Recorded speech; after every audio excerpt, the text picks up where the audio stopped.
So, Hey everybody, this is Kim and Ben from It Again Bookstore in Suwanee, Georgia. And today we are with some giants or trolls in the RPG industry. We have Ken St. and Steve Crompton. Welcome, guys. Hey, hola. Wait, who's who? Ken, you first. Hello, I'm Ken St. And in the immortal words of Chevy Chase, you're not. We were joking. I'm Steve Crompton. Yeah. We were joking before we went live that Ken was the one in the hat and Steve was the one in the hat. It's all part of being part of Trollhalla Press. You have to have a hat just like this. Oh, excellent. Well, let me read some official bios to get us started here. Ken St. is a retired public librarian, a fantasy author, and game designer, best known for his creation, Tunnels and Trolls. I can understand on this thing. Ken has been an active member of the Science Fiction and Fantasy Writers of America since 1989. But I quit in 2005. In 2005. Oh, yeah, inducted into the Hall of Fame, too, right? In June of 2018, Ken was inducted into the Origins Hall of Fame. Ken is one of the last standing creators of the first generation of role-playing game designers. And there he is standing. And he is still working on the classic game that he created. All right. Thank you, Ken. Thank you, Ben. All right. Steve Crompton is a Canadian-born artist, author, and designer who has worked in the role-playing and comic genres since 1981.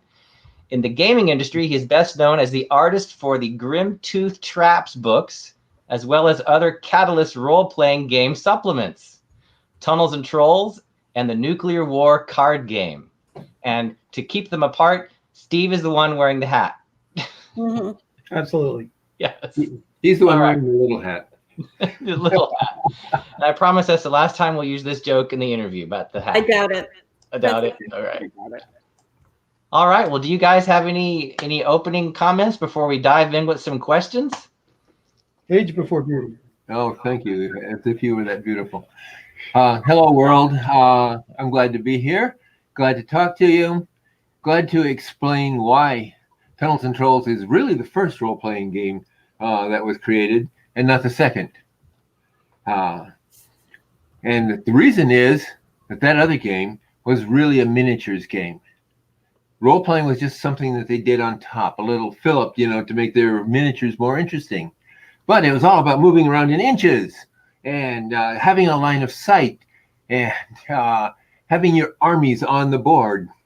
Whereas Tunnels and Trolls came from literature and from comics, and it was all about the theater of the mind. It was all about what your characters did and what they said and how they behaved on their adventures. Miniatures didn't mean a thing to me, and they weren't part of the design. It was about role-playing, and no other game beat me to that. Mm-hmm. Very good. Mm-hmm. Excellent. Steve, opening comments? Hi, everybody. Thanks for showing up. Obviously, I'll just say, we'll be able to go. Many of you will be watching this later on YouTube or whatnot. So welcome, and we'll tell you whatever you want to know. Awesome. We already have a question from the audience. Oh, let's hear it. Who among you first had the idea to revamp Monsters and re-release it? This is from Paul Wastney. All right. You want me to answer that? Why don't you answer that? Okay, here's my version of that story. Hopefully it'll be the same as Ken's. What happened was Ken came to me. We've been working on various projects for years, both with Flying Buffalo and outside of Flying Buffalo. And he came to me with the idea of wanting to do reprint Toughest Dungeon in the World, which was a solo adventure that was published by Judges Guild back in 1981, I think, or 80. So the rights had they stopped publishing it decades ago, and Ken got the rights back. And when he came to me with the idea, and he said, really, this is a Monsters solo adventure. And my first thought immediately was, well, if we're going to do, you want to do a solo for a game that hasn't been really published widely since 1980, we ought to do something. We ought to do rules with it. And I don't have a copy with me. We at the time, he and I had developed the mini rules for Tunnels and Trolls, which were short version of the rules that were added to some of our newer solo adventures, so you could play it, so you wouldn't have to buy the rule book. So originally we started out, we were going to do the solo of Ken's Toughest Dungeon in the World, and we're just going to add an extra, I don't know, 12 pages maybe of rules on how to use it with the sort of a short version of Monsters. 4 pages. And as we went further and further into it, it just grew and grew until we got to the point where we said, you know what, at this point, we really ought to just do this as a separate rule book instead of trying to cram this into the Toughest Dungeon. And so then the idea of like, let's do this as a joint thing. We'll do Monsters, and we'll do Toughest Dungeon to go with it. And we'll sell it as a set. So that's how that happened. So there you go. That's pretty much what happened. Pretty much what happened. Excellent. Sounds good. And we do have copies in stock, and one of them is signed. Which one did you guys sign? The Toughest Dungeon one is signed. Dungeon. Yeah. Yeah. Mhm. Yeah. Yeah, they do. They're right now, I think they're the only store in the United States that has any copies for sale at all. So if you're in the Georgia area, the Atlanta metro area, stop by. You can pick up a copy. We also ship too. So yeah, one of the only copies available in retail stores anywhere in the U.S. There you go. Well, that's a great explanation of how Monsters and Toughest Dungeon came to be in its second edition. But let's go back to the beginning. Ken, what motivated you to create Tunnels and Trolls back in the 1970s in the first place? And was it the first game that you created? Let me take the second question first. Okay. No, it was not the first game that I created. I've been making up my own games since I was 8 years old. I believe the first game I created was Wacky Racers version of Monopoly. You had the board, you had the dice, you had all the sectors you could move on to, including a go-to jail and a jail spot. You had things that would be good for you, like, community chest and so forth. You had a railroad, and what do railroads do? They move people. So if you landed on a railroad sector, if you landed on Reading, you could advance to Pennsylvania or something. And that was maybe the first game I invented. After that, I invented combat chess, in which instead of pieces just moving and taking each other, they had to roll dice to see if they won the fight. And before that, I invented a kind of a Star Trek board game, never seen by the outside world, in which 5 different factions from the original Star Trek TV show each had a corner of the board, and we put the Romulans in the middle because they were the toughest, so that all their outside enemies could come at them from the 4 corners. What about T&T then? Tunnels and Trolls came along in April of 1975, because in December of 1974, I started hearing about another game in which people went into underground complexes and fought monsters and came out with treasure. And it was a great fantasy game that reminded me a lot of Tolkien's Brotherhood going into the mines of Moria or other places. And I said, I love fantasy. I must have this game. I must play this game. Whatever happened to that? Did they still publish that? It's gone through a few different publishers since then. But there were no copies of that game in Phoenix, Arizona, which is my home. And there were no copies for December, January, February, March, and half of April until somebody, whose name I keep forgetting, got one and brought it to a Friday night game meeting. I went to that game meeting and I got there late, just like I got here late today. You were close enough. It's fine. You got here in time. Making an entrance. You're not late. Time to get into the giant Risk game that everybody was playing. But sitting over on the table, being totally neglected, was this white box with the initials D and D. And I said, "Oh, can I read this?" That's what it was called. I knew it was something like that. So I sat down while they played Risk. I read the first edition rules of that other game. And I skipped through the parts that didn't make any sense to me, which was a lot of it. Did you only read the introduction? Actually, I skipped the introduction. I wasn't interested in that. I was heavily into character design and the combat system. And when I looked at all that, I started asking myself basic questions like, what's a D20? What's a D10, a D4, a D8? I had never seen these things. I had no idea how you could actually use weird things like that I had never even heard of to play a game. But I did understand that you made characters, you gave them numerical attributes, and you sent them off into an adventure. So I said to myself, what a great idea. What a rotten way to do it. I'll make a game that I can play.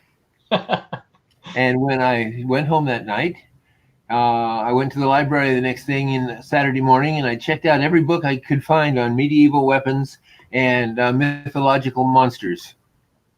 And I came home and I made lists and lists and lists of these things. And then I sat down and I said, now, how did they do that? Well, they had you rolling dice to make a character.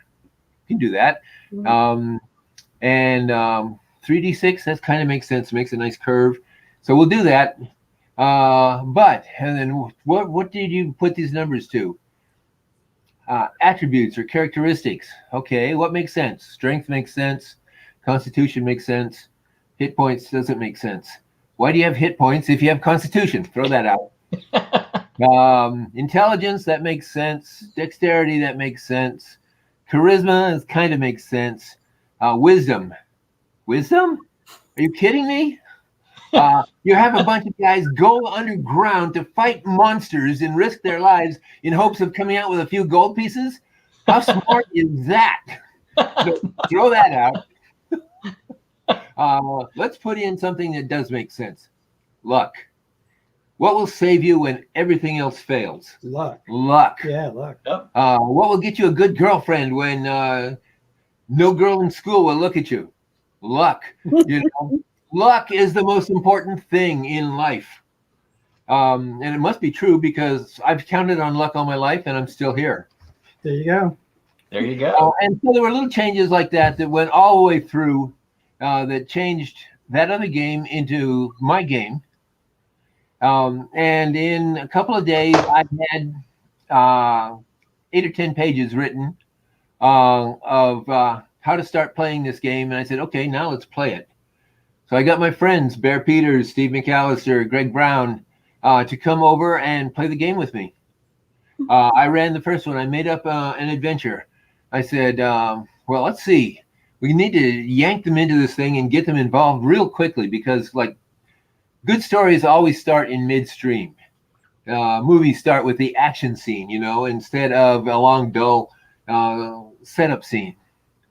So I said, I will have a troll hiding in a wall, and that troll will reach out of a hole and grab the first person in line in this party of adventurers who think they're just going to walk into this underground place. Oh, no. Drag that person into the hole and down into the dungeon, and then let's see what the rest of them do with that. That's awesome. And well, the rest of them were brave adventurers. They jumped in the hole after it. There was a monumental struggle. They rescued their companion. They couldn't climb back out through the hole, so they had to go through the dungeon. Right? That was the first game ever of Tunnels and Trolls. Awesome. And here we are still having adventures in Tunnels and Trolls, falling into holes and finding ways out. That's the truly amazing part, I think, is that you know, despite the fact that really Tunnels and Trolls has always been run by a ragtag group of rebels, which they were at the time. They were rebels. Everybody looked askance to why would you make another game? You know, what are you thinking? What are you doing? Why? You know, it's amazing. I think it's a testament to the simplicity and easy play of Tunnels and Trolls that it has lasted as long as it has, and it continues to have a following. It doesn't continue to have a following. It's growing. Yeah. It has been growing for decades, you know, sometimes less, sometimes more, but consider Tunnels and Trolls was the first fantasy role-playing game in Japan. It beat that other game to Japan. It beat that other game to England. It didn't beat it to every other country in the world, but it beat it to some. It beat it to Italy. Even though it was in like its third derivation from what we started with by the time it got to Italy. We had a guy named Chris Harvey in England who was a Flying Buffalo associate. And Chris published Tunnels and Trolls. And he wasn't making very much money with it, but he managed to sell it to Corgi Books. Yeah. And Corgi Books produced it as little paperbacks, including the play solo adventures. All of this before Choose Your Own Adventure, friends. This was 1975, 1976, 1977. That's when all of this was happening. It was in England. It was in Corgi. And Corgi, when their sales started drying up on the newsstands, sold it to an Italian publisher. And the Italian publisher just reprinted all the Corgi books, but translated them into Italian. So Tunnels and Trolls has been first in so many different areas, and it has grown from place to place, from time to time. I don't know. Can we say, in the words of somebody, it was big in Japan. Right. We have some questions from the audience. How was Monsters and Monsters first received by the gaming community when you released it? And this is probably the original Monsters back many years ago. And I'll add a follow-up to that. Why a new version of Monsters now? So that's a combo question for you. Okay. I'll answer the second one. You answer the first one. Monsters was a moderate hit for metagaming.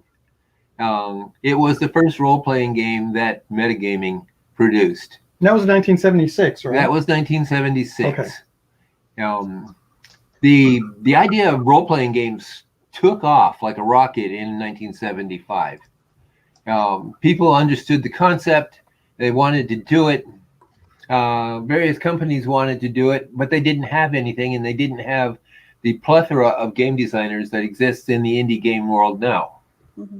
So Howard Thompson got in touch with me through a letter and said, Ken, we used to use the real post office to communicate with people in those days. What? Ken, can you do a fantasy role-playing game for me? And I said, well, yeah, I could. I've been thinking of this idea of the flip side of Tunnels and Trolls. What if you weren't good guys, invading monstrous complexes and trying to steal all their gold and treasure, but what if you were the people who lived down there, the monsters, and wanted to come out and get your revenge on the outside world? I love that. Let's do it from the other point of view. Use basically the same Tunnels and Trolls rules and ideas, but stood it on its head so that you could be the monsters. And in this book, you really are encouraged to be a monster, raise cities, slaughter the populace, drink blood. I want to drink your blood. Who doesn't like Dracula, right? And be a werewolf, tear people apart, eat them in front of their children, be as monstrous as you could. And that was the original idea behind Monsters. Metagaming went out of business. It sold most of its properties to assistant editor named Steve Jackson, who now runs Steve Jackson Games. And they weren't sure what they would do with Monsters game that they had from me, so I bought it back from them for $300. Wow. I said, Howard, how much do you want for the rights to give me back my Monsters game? He says, $300. I went, done. Even though $300 was a lot of money to me in 1976. So I got it back. And then I took it to my good friend, Rick Loomis. And I said, Rick, I own this game now. It's a complimentary game to Tunnels and Trolls. Would you like to publish it, under license from me? And Rick said, what do you mean under license? I said, no, you can't have it. It's mine. So So he says, okay, yeah, we'll do the same deal we do with Tunnels and Trolls. I'll pay all the expenses of publishing and do most of the selling, but it's really still your game. And that's what we did. First, we republished it in a Spiral bound edition with some new art by Liz Danforth on the cover. And that did good enough sales for Rick that he said, well, now we can afford to put a real color cover on it. And he got the original painting and put the original color cover on Monsters, and has been selling it as a reprint of the 1976 game ever since. Mm-hmm. And it's still for sale on Drive-Thru RPG. I think as a PDF. I think Flying Bubble still has physical copies you can buy as well, although the supplies are low at the moment. Sometime around 1979 or 1980, Tunnels and Trolls had gone through 4 editions by then. And they're saying, we really ought to update your game, Ken. And we worked, Flying Buffalo and I worked on updating the game for something like a year. I didn't like any of the versions they wanted to do, and they didn't like any of the versions I wanted to do, and nothing else. And so it's sat for 40 years. Steve says, well, we can't just put mini rules on your solo. What really sells good, Ken, are rules, not games. The rules will sell many more copies of it than the game will, than your toughest dungeon will. So why don't we redo Monsters and give it a complete full rule set? And right about that time, David Logvin wrote us a letter and said, I have these ideas for things you could do with Monsters. Half of his ideas were fairly good. The other half were absolute not so good. You thought I was going to say something bad, didn't you? This is a public broadcast. And I talked to David, and we agreed to use his good ones and give him credit for it. And that is why you will see his name on the title page. There you go. Hold it up so we can see. There's the title page. You can see on the inside, by the way, the inside is the standees. If you want to cut your book up, you can cut that up and use it. Or, of course, you can photocopy it onto cardstock, and you'll have a set of standees. So you can do figurines. And once we had some original ideas, I went back and wrote some text and rules and things to go with it in the inimitable St. Andre style, which is as if I'm talking to you. And yes, folks, I am talking to you. Not so much Ben and Kim there, but everybody who's seeing this program or listening to it later. I'm talking to you. It's too bad you can't all talk back to me. All right, so we we wrote it in that style, and then it came out somewhat shorter than the original. This is because Steve said nobody wants to read 16 pages of weapons tables anymore. So various changes got made, and it produced the book that we have here today. Very much a collaboration between the three of us, between me, Steve, and David Logvin. And that's the way it has always gone for me. I have an idea. People who are friendly to me come in and improve that idea. And I am humble enough to accept good suggestions when they come my way. That is, if, more than 2 people tell me, that's a good idea, Ken. I can be convinced that they might be right. And so Steve's argument that we will make more money when we're selling it if we do the rules first and the toughest dungeon second. Now that sounded like a good idea. I like money. You like money, right? Most right-thinking Americans like money. There are a few people who don't, but they're crazy. Well, let me interject. Part of what happened with us is in 2015, we did a Kickstarter for Tunnels and Trolls, which generated $125,000, and at the time was considered really big for a role-playing game, and as a Kickstarter. They've gone higher than that, obviously, but at the time that was one of the top 5 ever. And then a few years later, I worked with Mike Stackpole and Flying Buffalo. We brought back Mercenary Spies and Private Eyes, and in a kind of an expanded version of that.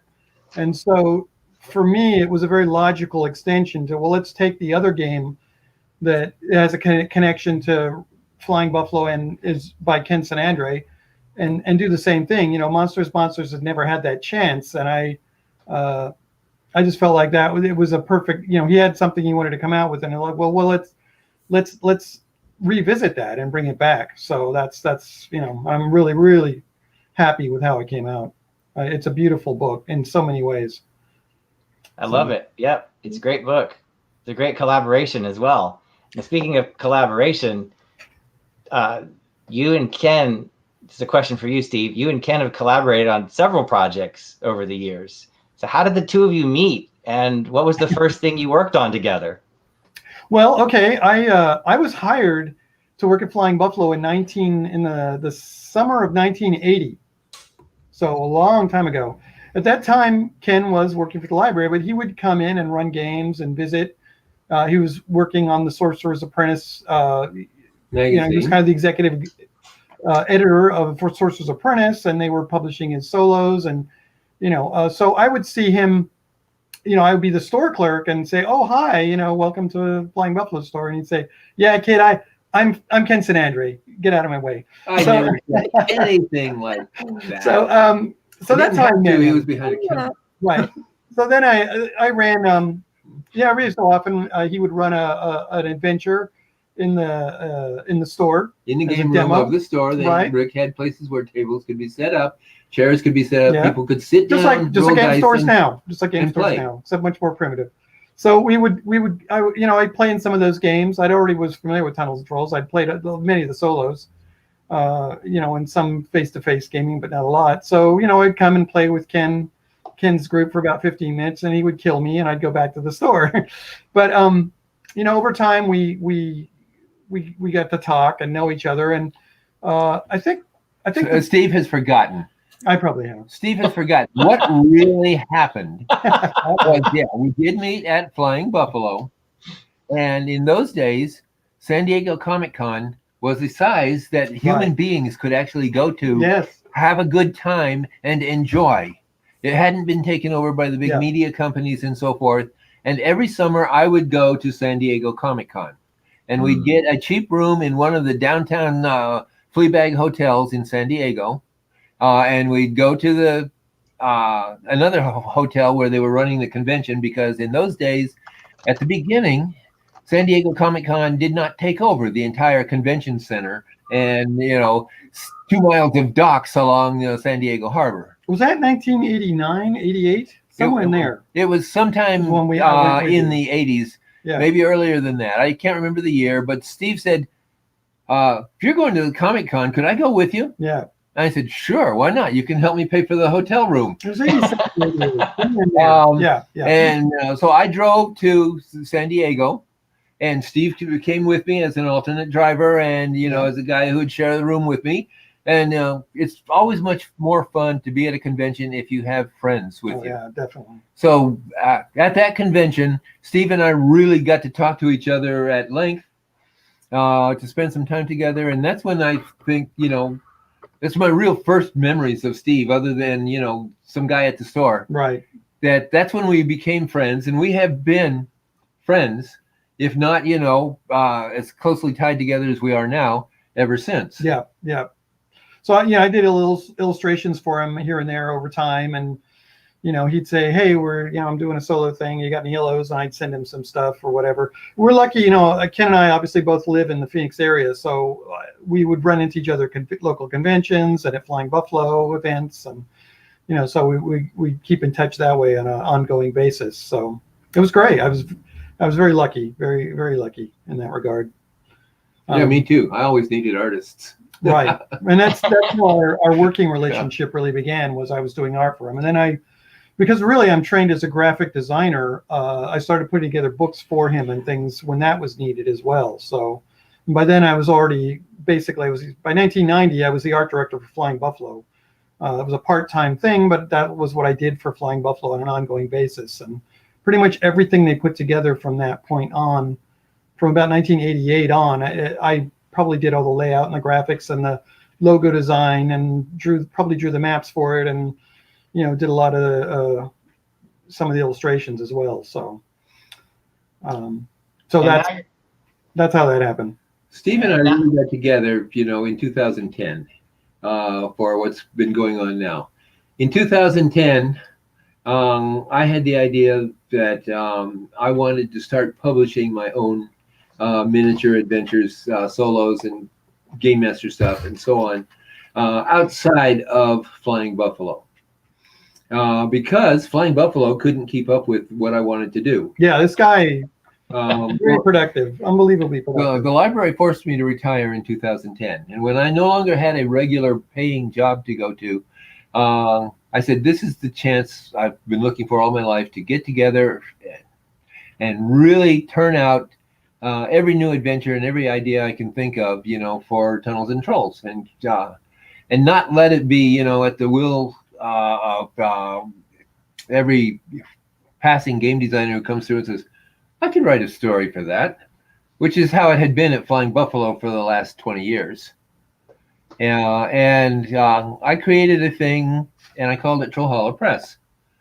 And knowing that I had a press, and knowing Steve was a fantastic artist, I said, Steve, I need a logo for Trollhalla Press. And we should just grab it. We sat there, and we one afternoon we created basically the troll here. I says, it starts with a T. It's also a T. See, that's the thing about it. It's a troll T, right?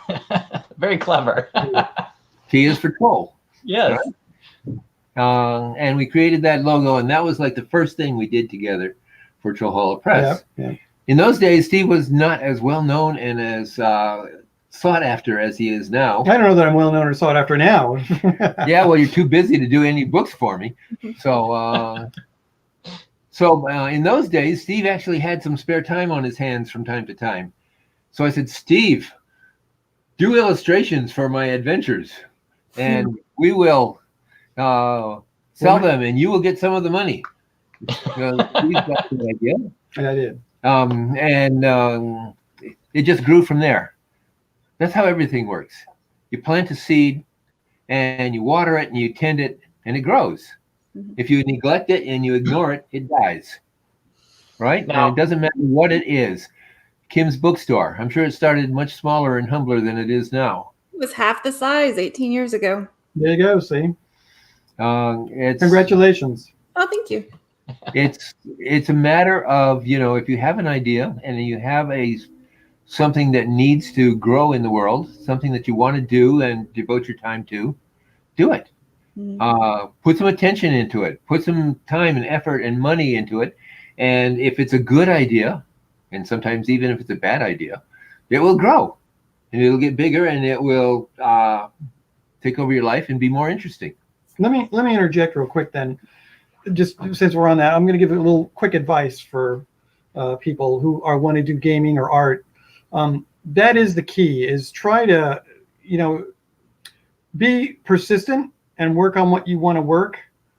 Make sure that you complete what you're working on. Don't have things that you never finish. That's the biggest fault of most people I've run into over the years. They're working on something, and then they work on something else, and then they work on something else, and they end up with 10 things they're working on, and they never get one of the things done. And you need, instead of one of the worst things that writers and artists do is they keep reworking something over and over again.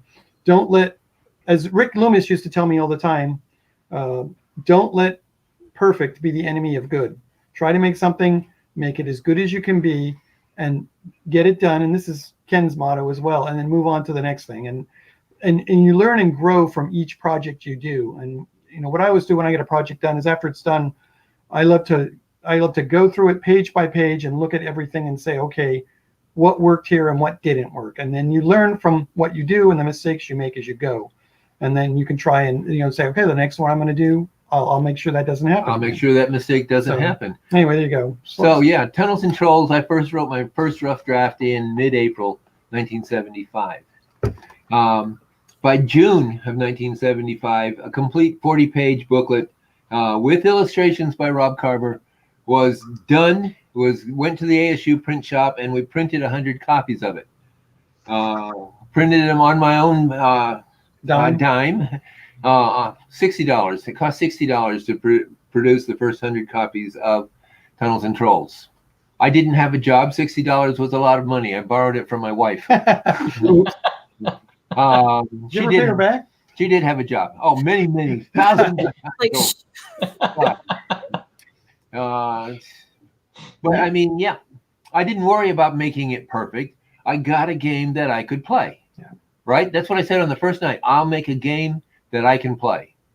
And the fact that it turned out that other people enjoyed playing it too, made it go on to have a second edition with Rick Loomis at Flying Buffalo.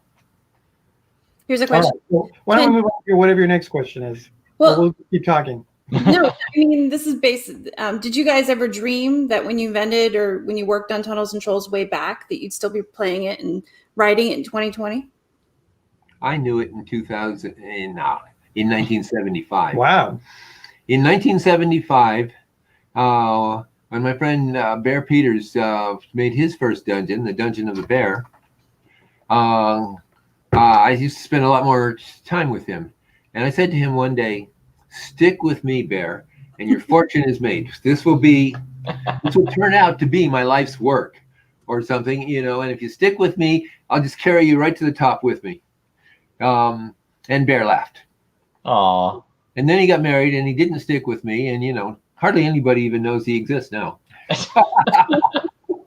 And then my answer is that, when I worked at Flying Buffalo, I was a paste-up artist. This is back in 1981. I moved from the store into the production department, mostly because they needed someone to draw the Traps books, which certainly I never dreamed that the Traps books would become this, that there'd be a giant, I should have brought one, a giant collection of all 7 of the Trap books I had done in a hardback flip-cased edition years later. You didn't bring that out to show it off? I didn't. When Paul and I first did the Traps book back in 1981, we remember when it was first printed, and we were sitting in the office at Flying Buffalo looking at it, oh, look, our book. And we looked at each other and said, who's going to buy this? I mean, it doesn't have any stats, and it's not serious, and it's got all these cartoony things in it. No one's going to buy this. And then Rick took it to the first convention. He had it, and he sold out. He had 100 of them, and he sold them all. Boom. And Rick came back and said, you got to make another one. So no, and same for Tunnels and Trolls. I certainly never dreamed I'd be working on Tunnels and Trolls books. Back in 1984, 83, when I think I left Buffalo for regular, more higher paying commercial art jobs. Certainly at that point, I thought, well, yeah, that was kind of fun. I sure had a lot of fun doing those, but that'll be the end of that. And slowly over time, I got pulled more and more into it. And then, I was back. I ended up becoming art director of Buffalo, and now I'm the manager of Flying Buffalo since Rick Loomis passed away last year. So, no, I never dreamed that would be the case. So, that comes back to Ken's thing about luck and persistence. If you're always there, you're always reliable, and you're available to do things at a drop of a hat, and you do it, and you do a good job. Over time, you can build up a reputation, and you become the logical. Well, of course, Steve's going to take it over from here, or be the art director. Who else is there? So, sometimes that's how it works out. We have another question. So it has to do with the Kickstarter. Were you guys surprised your Kickstarter response to Deluxe Tunnels and Trolls? I certainly was. Now Ken may deny this, but when we first did the Tunnels and Trolls thing, I remember he and I were the ones that were both pessimistic. He may not remember this, but we were like, we'll be lucky if it gets to 35,000. We were the ones saying, let's not ask for too much. Who knows how, we don't know how this is going to go. So, I was totally shocked. It just skyrocketed. Liz Danforth, surprisingly, who's usually more of a pessimist than we are, she was the one that thought it was going to do really well, and she was right. So, you never know.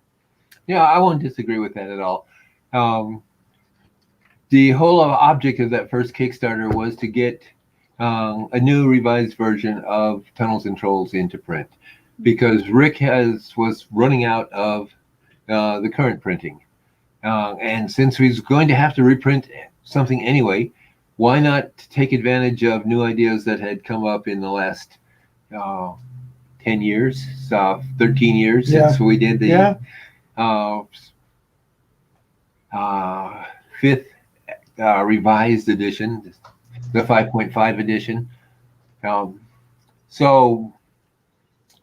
Yeah, it made sense to do a new one. I figured, we'll set some minimum goal, $10,000, $20,000. Yeah. That would be enough to print as many books as, people asked for.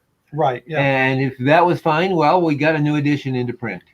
The fact that it took off and made over $100,000 was, phenomenal. That's amazing. Yeah, it was a whole revitalization of Tunnels and Trolls. That led to some more foreign rights and students of Japanese coming back in and reprinting it.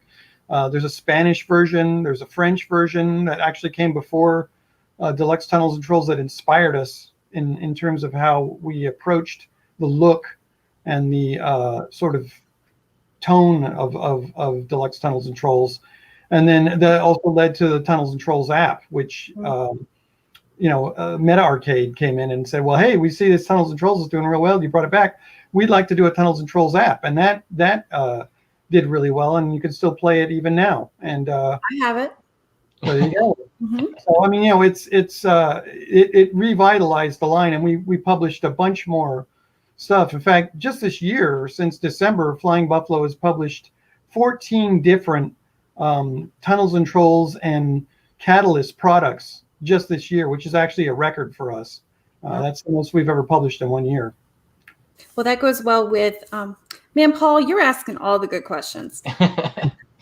Where do you see the future of Tunnels and Trolls and Monsters and Monster now? Ken? There's a future? Maybe I better answer this.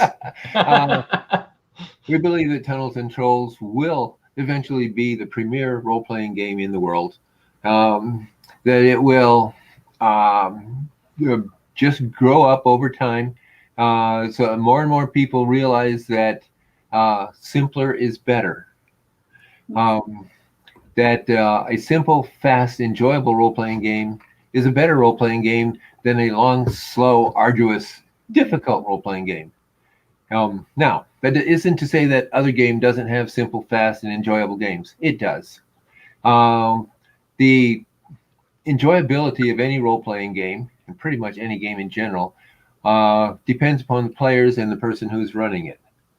A good game master will make any role-playing system excellent, and you will have a great time. It doesn't matter whether it's Fudge, which is even simpler than Tunnels and Trolls, or that other game, which is, for rocket scientists. Mm-hmm. The Chaosium's RuneQuest game, Mark Miller's Traveler game. There are so many great role-playing games on the market now. I could talk about them for another hour, even if I only talked about the ones that I admire. Mm-hmm. But the fact that I admire them doesn't mean I'm going to switch over and be their guy. I've got my game, and we're going to stick with it. And I do believe that it has a bright future ahead of it.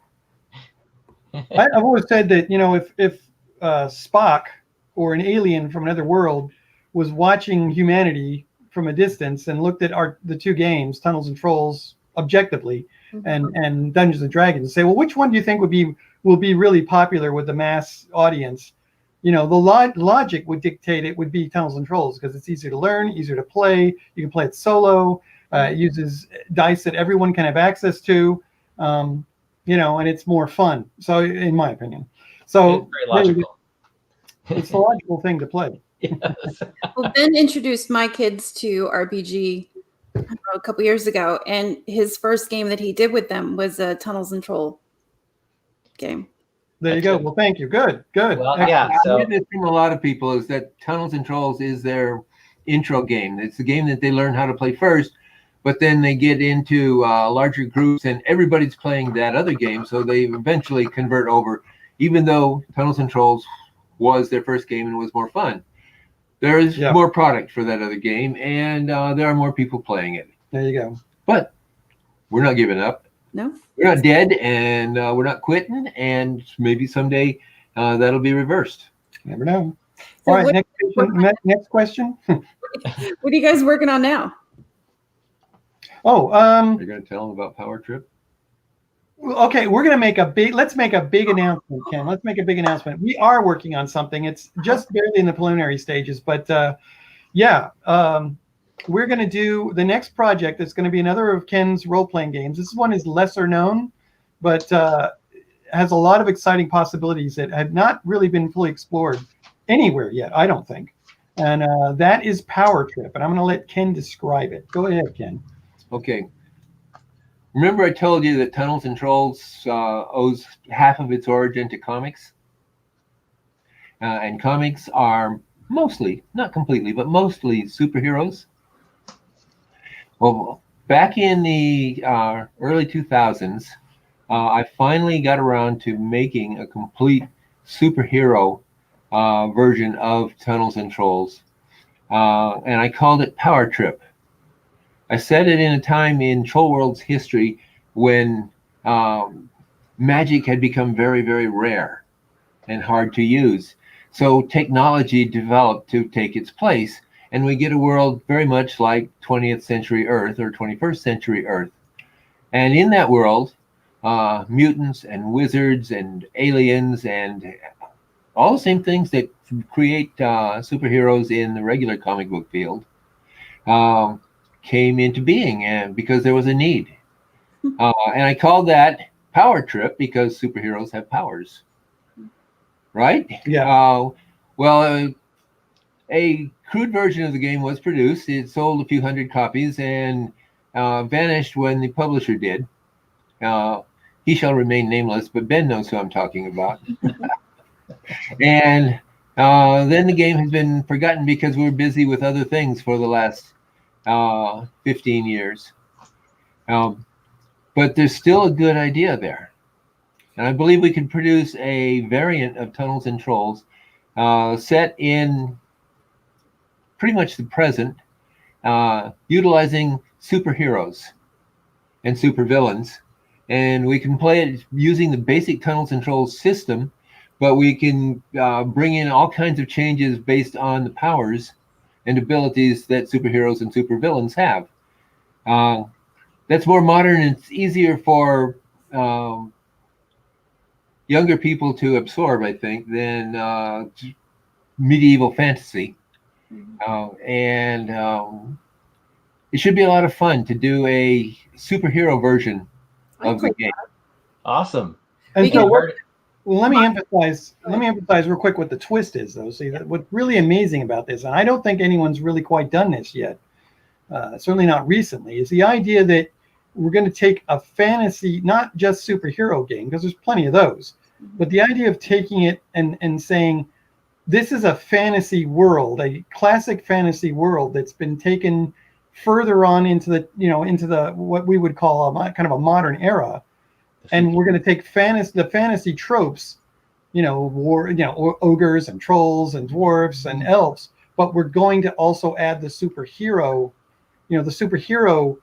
template on top of it. I don't think anyone's done that. I think it'll be really unique to play an elven mage super wizard in the modern era, or an ogre superpowered tank kind of character in a super group. No one's really done that. I think there's a lot of exciting potential there. And one of the things I'm hoping is that we can try and I'm hoping we don't make it modern. I'm hoping we're shooting for like 1960s, which is the prime superhero era. And then that way, any technology that the superheroes have will be really advanced. So not everyone will have cell phones and not everyone will have computers. It'll make the superpowers a little more super, but we'll see. Anyway, that's the next thing we're working on. Maybe we can drop it further back to like 1920 or 1900. There you go, maybe. And do it as a steampunk superhero fantasy game. So who knows? So we're still playing around with those ideas. But that's probably our next exciting thing. Yeah, and you heard it here first. That's true. We've not announced this anywhere else in the world, anywhere. Awesome. So it's a brand new, exciting announcement. And that's a perfect tie into Dushan's question. What do you think about broadening the rule set? It's exactly what you're talking about: sci-fi, modern, urban, fantasy, horror. There's plenty of different genres that you can take the Tunnels and Trolls mechanics and apply them to, like you mentioned earlier with Mercenary Spies, Private Eyes. Right. They're getting into the spy genre. And now you're talking about the superhero genre. Yeah. Yeah. I mean, I think if you look, we've done that already in a sort of a similar way. A roundabout way. Yeah, like let me grab these two off the. These are two of Flying Buffalo's more recent books. One of them, I'm going to hold this up. One of them, this is Alice in Weird World, right? The mini rules and a pre-rolled Alice character, so you can actually play Tunnels and Trolls in a sort of a fairy tale setting as Alice in Wonderland, and you can wander through Weird World and which is Wonderland basically, and it's that exact same thing where we've taken it into a totally different genre. And then Ken and I also worked on this a couple of years ago, which also includes the mini roles and shows you how to play like a vampire type character or a skeleton man. This is a horror, obviously by the name horror. This is Tunnels and Trolls in a horror fantasy setting where you're going into a vampire's tomb effectively. So we're already starting to do that with these products, and we will continue to do that going forward. So we are already making that move into multi-genre adventures. So Very cool. We could give Jerry Telehob a plug here too. My friend Jerry, who lives in the Midwest, created a rule set based on Tunnels and Trolls that is basically zombie, the zombie apocalypse. yeah. And that's available on drive-through, and he publishes it himself under license from Flying Buffalo. Right. Yeah. And I forget the exact name of it, but it's there. There is a zombie apocalypse version of Tunnels and Trolls available on the market right now. Well, there you go. That answers that question, I think. Yeah. Yeah. What else we got, Ben? Did we start our list? Let me see. We did prepare some questions. Let's see. We talked about that. We talked about how you met. Yeah. Oh, so Steve, here's a question for you. Yeah. What is one of the favorite illustrations that you have created for Flying Buffalo or for the newer Trollhalla Press? Well, I think my favorite illustration that I've done and was in one of the Traps books, and it was actually this really elaborate illustration of Grimtooth's airship that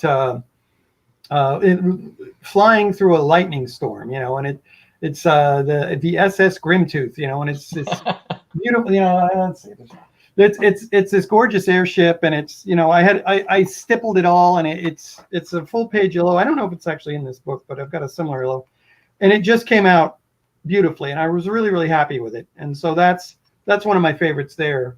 For Trollhalla Press, I really like some of the maps that I did, and some of the illustrations in the Monsters rule book. There's a couple of really great. There's a great illustration of a leprechaun I did that Ken used for the leprechaun spell book that I really liked. That's one, and we used it also in Monsters. There's also a fun illo I always love. Is it a grack? Is that the thing with the mouth? I love that. No, illo. it's not a grack. But, A garch, something like that. It's like a giant mouth. Furry funnel with a big maw mouth and 6 legs, and it just came out really great. Yeah, really I love that. Yeah, there it is, right there. Oh, it's a gack. A gack, that's it. You Yeah, put the extra R into it. Yeah, that one. That's a great one. And when you saw something like that, what's the first thing you'd say? Probably gack. I'm exactly talking about, but this is one of the illustrations in the Trapsylvania book I really love. I just love the way that came out. Really stippling the airship. I love airships, and a lot of my art merges old engravings. This is the background of that was created using a bunch of very old engravings and then digital enhancements, and then I superimposed my illustration of the airship on top of all that and created that sort of really, I love stuff like that. That's one of my favorite recent illos. About your process, are you pen and paper? Are you tablet? I start, I'm an old illustration. I've been doing illustrations since, the published illustrations since the early 1980. And so I'm very much pen and ink. I draw pen and ink, and then I'll scan that into the computer, and then I will enhance it digitally in Photoshop by either adding backgrounds or textures, or painting in, gray shades or stuff. And you'll see a lot of that in any of my recent work. The Monsters book has a lot of of that sort of work, especially the maps. I'll draw the maps black and white, and then I'll scan them in, and I'll add the text, digitally, and I'll add texture for the ground, and all that kind of stuff. So yeah, they came out really great. I got that technique when I was working on the Tunnels and Trolls, the Deluxe Tunnels and Trolls rulebook, where we had a lot of maps, and I wanted to do something that was more had a lot more texture and a lot more depth to it, and that's how I developed that technique. And you're not the only illustrator for Flying Buffalo and Trollhalla Press. Why don't you tell us a little bit about how you've been working with the fan base that has artistic talent and writing talent to make even more products for this game? Well, I'll say a brief bit, and then Ken can expand on it. Over the years, I've met lots of artists. I have people who send us stuff and are willing to do the work. And, if they do something that fits a specific project, the illustrations that we used in Monsters, for example, are by a longtime collaborator of mine in the comic industry named Phil Longmire. And, the way that Ken puts a lot of humor into his writing and into his approach to Troll World. And so Phil's illustrations, where he loves doing fantasy work, and then his stuff has a certain humorous whimsy into it, and it was a perfect match for Ken's writing for Monsters. And I couldn't think of a better artist who fit Ken's writing style in that regard. And the illustrations in that book are just really perfect for that. So that is an example of somebody. But Ken has found some amazing artists over the year that he's used. My favorite being Simon Tranter, who did illustrations for Vaults of Horror, but he's done a bunch of stuff for Ken as well. So go ahead, Ken. I knew from the beginning that game books and other books should be well illustrated. Pretty covers and things do sell. Mm-hmm. And I wanted my game books to get as wide a circulation as possible, so that means they should have some good art. I have been making friends with artists consciously as a thing that I want to do from 1975 on. My first artist was Rob Carver, who did the illustrations, the humorous illustrations for the most part, for the first edition of Tunnels and Trolls. And we used almost all of his illustrations again in the Deluxe Tunnels and Trolls rulebook to keep that feel of the classic Tunnels and Trolls rules. My second artist, and possibly the biggest discovery of my lifetime, was a woman that you all know as Liz Danforth. Yeah, she's amazing. Her art is amazing. Liz became part of our Friday night gaming group. And when I found out she could draw, I continually pressed her to draw pictures for my games and my stories and so forth. And when she found out she could get money for them, which she did by submitting an illustration to Rick Loomis for a little magazine he produced back then called Supernova, which I had taken over the editorship of from Rick because he wasn't getting it produced on a timely basis. He was too busy running his computer games. I said, Rick, I could get this out for you every month. He said, okay. What do you want to do then? I said, if you give me $100 a month, I will turn out a zine, it's ready to go every month, and I'll get, new art and all kinds of stuff for you. And Liz showed me an illustration. I said, you should send it to Rick and see if he'll buy it for Supernova. And she did. He did. And bingo. And so, I brought her in, and she does the cover for the second edition of Tunnels and Trolls. And some of the interior illustrations. Some of Rob's illustrations survived. Some of Liz's replaced them. Yeah. Then there's a guy named Simon Lee Tranter. My British friends told me that they knew Simon and that he was a great illustrator. And I said, really? Put me in touch. Let me find a good illustrator. Go ahead, keep talking. Then for my Trollhalla Press on Drive-Thru RPG, I need a wide variety of styles and stuff, and I need people who will work cheap because I don't have a lot of money to pay them. Right? Yeah, that's the key to working well in the gaming industry. Yeah, working in the gaming industry, if you work cheap, you're hired. You're hired, and if you're good, you're hired again. Here's one of Simon's pieces, which I particularly like. Well, I'll use it. we put it on the back cover. It's simply ghastly. It's one of the vampire vampire Lords troll lords inside the vaults. Yeah, so his stuff is just great. And Simon did these illustrations for us for about $8 a piece.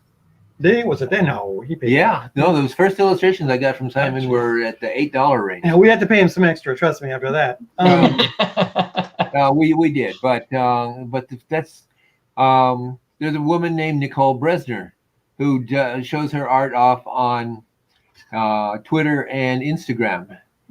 Nicole likes to do very stylized and sometimes abstract pieces, and I really like her art. It reminds me of Philip Nagel, who did very stylized images of women back in the 60s and 70s. And also reminds me of Aubrey Beardsley, who is absolutely maybe my favorite 19th century illustrator. And I really like her stuff. And I said to her one day in a Twitter message, Nicole, would you illustrate one of my game adventures for me? And she said, well, yes. How much would you pay me? I said, I'll give you $50 for a good cover and $10 for each interior. I wanted to throw in something too. In terms of historic stuff, Liz Danforth ended up becoming the art director of Flying Buffalo in I think 1977 or 78, and she was actually the first female art director of a gaming company in the role-playing industry. And I in my first job as working, as an art, I was a staff illustrator and map maker, paste up guy. My first person I worked for as a supervisor in the art field was Liz. So, some people were always, well, a woman art director, and for me, that was where I started with a woman art director. It never bothered me going forward. I was like, well, what else would you have? So, she's a legend in the industry, no doubt about it. Right now, she's doing a lot of stuff for Steve Jackson games. She still does stuff for us in Flying Buffalo. And then she's doing a lot of stuff for Magic card fans and collectors as well. So those are kind of two of her mainstays at the moment. But we still count on her for Flying Buffalo projects, and we have some secret Flying Buffalo projects that will be released in the upcoming future that will involve Liz. So I can't tell you about those yet, but you'll find out about them in the due course. So. Well, we're very satisfied that we got one big announcement, exclusive in this interview. So we'll hold on to that one and not press you for details on any more secret projects. All right, very good. So we had a lot of great comments, questions in the comments, and I'm sorry we couldn't get to all of them. You guys should read through them. Some great recommendations and just some really nice sentiment. And everybody's I love it. You got to love something that has such a loyal following. That's when you know that you've got something great, Yeah. Amen. Yeah. True of anything. Absolutely. So final question then, related to our loyal following, or your loyal following, is for those of your loyal followers who missed out on the Kickstarter campaign for the new Monsters and the new toughest dungeon in the world. How can they get copies? By the way, Read It Again does have a few copies still left in stock. You can call them up, but I know Steve and Ken, you also have other ways that fans can get these products if they didn't get the Kickstarter. Let me take this one, Steve. Yeah, sounds good. Fine. There are two primary methods of getting copies, and there may be a third in the future. Don't mention Amazon. Okay. I won't mention that large media company. Two ways that I had in mind was, one, as soon as we have finished shipping products to all of our Kickstarter supporters, there will be some extra copies of this book available directly from Steve and me, that people can buy and get autographs and have actual physical copies of the book. Method number two is already available. If you go to Trollhalla Press on drivethrurpg.com, you can buy PDF versions of this book and this book. You can buy PDFs of both of these for about half what it would cost to buy the physical copies. And you can use those PDFs to play. You can print out what you need from it for your own, handheld use. and so forth. Mhm. It is conceivable in the future. It's one of the things I think about is that if it turns out that we can develop a retail market for these books, we will finance a reprinting of this, and it will be a second printing of the second edition. How many times do you get those in the world? Let me just also interject. We'll probably we'll eventually work out. Flying Buffalo will probably be carrying them, and they'll when the conventions start up again. I suspect Flying Buffalo will be taking them to conventions that you can get them, and they'll be available from Flying Buffalo as well. So we'll just have to. That's pretty much. I think that's going to be something that will inevitably happen. That's pretty much what I just mentioned, because it would, if for Flying Buffalo to do that on any scale, will require a reprinting. Yeah, if we distribute to the book trade, it'll be through Flying Buffalo, I would think, and they'll put out a distribution thing, and stores can carry it. But I don't see that happening. We still have to finish the Kickstarter. I do have one other little announcement that might be exciting. At this point, we have less than 60 orders from the Kickstarter to ship out. So we're near the end of shipping everybody's out. And after that happens, anybody who wants to order, for instance, on our latest update on the Kickstarter, update 28, it's a public posting there. If you want to go and say, I really want the hardback slipcase edition, we have a few copies of these left. You can reserve one by posting in the comment section there that you want one. And when based on how many we have left, we won't know until we ship everything out. We will get each person based on when they posted their comment, and we'll let them reserve a copy, and they can order one if they want one of these. So, and you can do a similar thing with the regular books as well. So, okay. Awesome. Well, guys, this was an absolute pleasure. Thank you for agreeing to do this. We had a lot of fun actually setting it up. We had several conversations. And oh yeah, I remember those. We want to thank you for the opportunity to tell the world about our product and our history. It has been an absolute ball to talk with you this last hour. And Kim and Ben, if you look on Facebook, you'll see you get the gratitude of the day from me today for doing this work. awesome.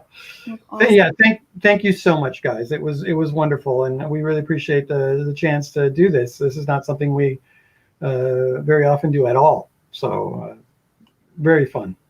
Well, as a lifelong player of RPGs, you can see my shirt, RPGs, right?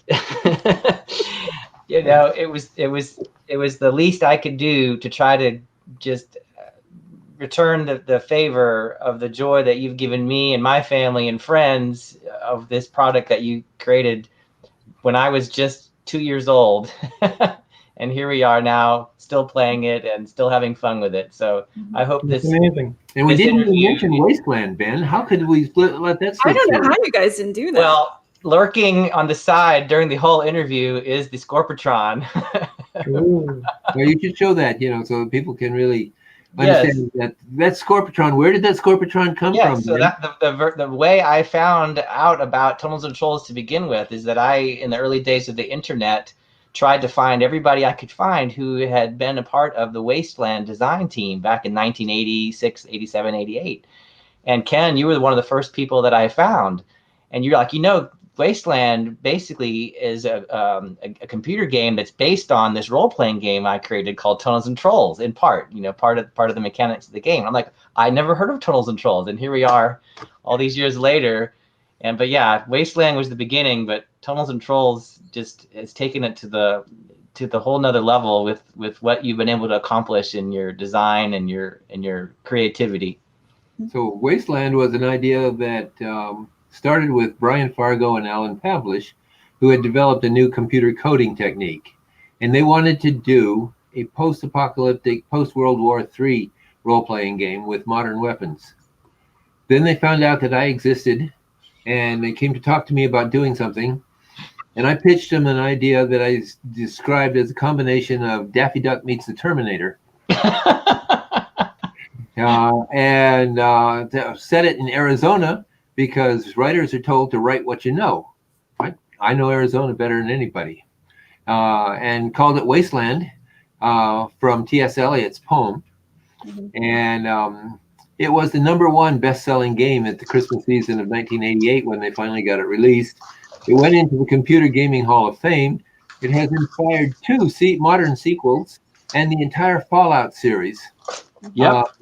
And Wasteland was basically my idea and story plot from the beginning. There you go. There you All go. right. There you go. I was a little late pulling this out, but Yeah, there you go. All right. Well, then, thank you so much, and we really enjoyed it, and I hope the rest of you out there enjoyed this as well. I think they did. There's a lot of great comments. You guys got to go through them and read them. I definitely, I'll, wherever they are, I'll try and find those and look at them. I'll send you links. It'll be Thanks. awesome. thank you very much. Guys, we have copies of The Toughest Dungeon in the World and Monsters and Monsters in stock. Toughest Dungeon is autographed and comes with this. The standees. Yep. So, and well, guys, anytime you want to do, there it is. Anytime you guys want to do this again, let me know and we can do it. All right. Thanks a lot. Thanks a lot. All right. Thanks, guys. Bye. And